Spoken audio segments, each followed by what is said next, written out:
3, 2, 1.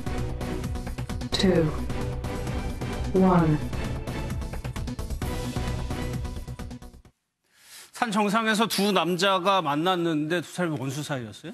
사실 뭐 원수는 정상에서 만난다라는 네. 또 새로운 신조어가 만들어질 것 같은데 두 사람이 만났는데 어떻게 됐으면 한 남성이 상 정상에서 이제 A 씨를 만났어요. 만나서 그 사람을 보자마자 인상착의를 알고 그 사람을 112 신고를 해서 결국 A 씨가 잡혔는데 네. 그 내용은 3년 동안 도주했는 지명수배자로 나타났고 이제 우리가 그 내용을 살펴볼 것입니다. 그러면 이 한 남성이랑 49세 남자는 어떤 관계였던 겁니까? 사실 조금 더 내면을 들여보면 A 씨가 옛날에 내연녀가 있었고 그 내연녀의 아들이 그 남성인 거예요. 그러니까 내연녀의 아들의 입장에서는 자기 어머니의 돈을 약간 뭐 한 1,500만 원 이상 이제 돈을 가지고 갖는 A 씨에 대한 기본적인 신상 정보를 알고 있었는데 그 신상 정보를 아는 A 씨가 산에 딱 올라갔는데 존재를 하는 거예요. 그러다 보니까 이 사람 내가 잡아서 어머니의 한을 풀어줘야지라고 해서 112를 신고하고 그렇게 잡히게 된 그럼 겁니다. 과거에 내연남 이 사람은 무려 3년을 도주. 예, 3년을 도주했는데 어떻게 했는가 하면 내연녀가 한 20만 원만 좀 인출해달라라고 해서 직불카드와 통장의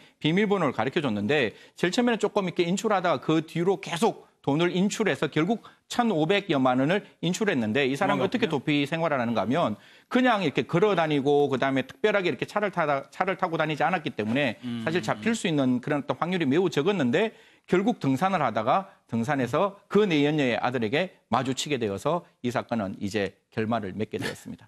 다음 사진 한번 보겠습니다. 이번에는 김광선 선수 태어나고 왔더니 자기 차가 없어졌어요. 병원에서 상당히 오랫동안 입원해서 생활을 한 것으로 보입니다. 그래서 퇴원해서 이제 집에 왔더니 차가 없어진 거예요. 그래서 이제 경찰에 신고하려고 하니까 경찰에서 먼저 전화가 왔어요. 그래서 그 주차해놓은 차를 훔쳐간 사람을 잡았다. 그렇게 해서 이제 알게 된 거죠. 그런데 이 사람 차도 굉장히 오래된 차라고 하고 또 병원에 갔으니까 굉장히 장기간 주차했을 거 아니에요. 그래서 그걸 노리고 견인차로 차량을 훔쳐간 걸로 밝혀집니다. 그러면 피해자 인터뷰가 있습니다. 얘기를 좀 들어보겠습니다. 이 주차장에다가 장기 주차가 돼 있던 건데요. 그래는 나중에 내 몸이 아파가지고 병원 생활을 하다 와보니 차가 없어졌어요. 근데 신고하려는 찰나에 경찰서에서 전화가 왔더라고요. 차를 가져간 사람을 붙들었다고. 연시 이렇게 오래된 차를 가져가는구나. 황당하죠? 지금 영상 보면 레커차가 끌고 가는 건데 그럼 계속 주시해서 봤다는 거 아니에요, 이거를? 그렇죠. 이거 차를 물색을 한 걸로 보여요. 그래서 장기간 주차되어 있는 차량, 그중에서 좀 노후된 차량, 오래된 차량. 그 이유가 뭐냐면 이제 그걸 가져다가 이제 폐차장에다 파는데 대부분 이분도 그러잖아요. 아니 이런 오래된 노후된 차를 누가 가져갔을까? 이거 훔쳐갈 차도 아닌데 이제 그런 생각을 했다는 거잖아요. 그러니까 그걸 이제 교묘하게 노린 거죠. 그래서 한 24번에 걸쳐서 가격으로 따지면 6,300만 원 정도의 차를 훔쳤어요. 그런데 이거 가져가서 폐차장에 20만 원에서 30만 원을 팔았어요. 30만 원. 그렇죠. 그러니까 이게 전체적으로 하면 500에서 한 700만 원 정도 챙긴 건데 사실 이게 도둑만인 사람은 굉장히 가격이 나가는 건데 그 폐차장 작물 취득업자한테는 굉장히 싸게 판 거잖아요.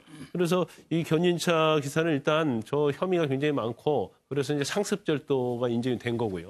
그다음에 작물 취득한 폐차장 업주는 결국 구속은 안 됐지만 이제 작물 취득 혐의를 입건이 되었어요. 그런데 작물 취득한 이 폐차장 업자는 이제 차를 가져오면 거기서 이제 부속품이 있는데 그래서 부속품을 팔아서 짭짤한 재미를 봤다고 합니다. 그런데 전 분명히 당연히 저건 적발될 가능성이 크거든요. 왜냐하면 한 명이 폐차를 갖다가 그 일반 차를 갖다가 24대나 팔 정도 되면 이건 충분히 의심할 수 있는 거기 때문에 죄가 인정되는 데는 별 문제가 없을 것으로 보입니다. 알겠습니다. 세 번째는 고 신성일 씨 전시회가 있었는데 엄앵란 씨가 참석을 했답니다. 영상을 한번 보겠습니다.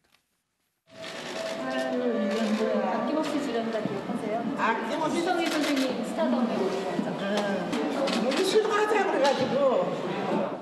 아유, 다 어디서 구했어 이걸.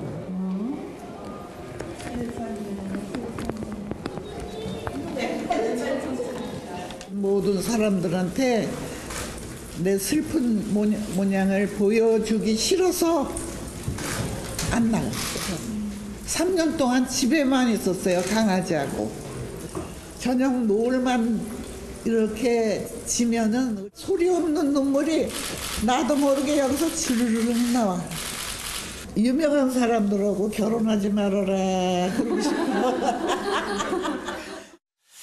나도 모르게 눈물이 난다. 좀 그리워하는 것 같아요. 신성일 씨가 지난해 11월 달에 돌아가셨죠. 예. 그러고 나서 이제 한동안 엄앵란 씨가 방금 말씀하셨다시피 이제 내가 슬퍼하는 모습을 남들에게 보여주기 싫어서 공개석상에 잘 나가지 않았다.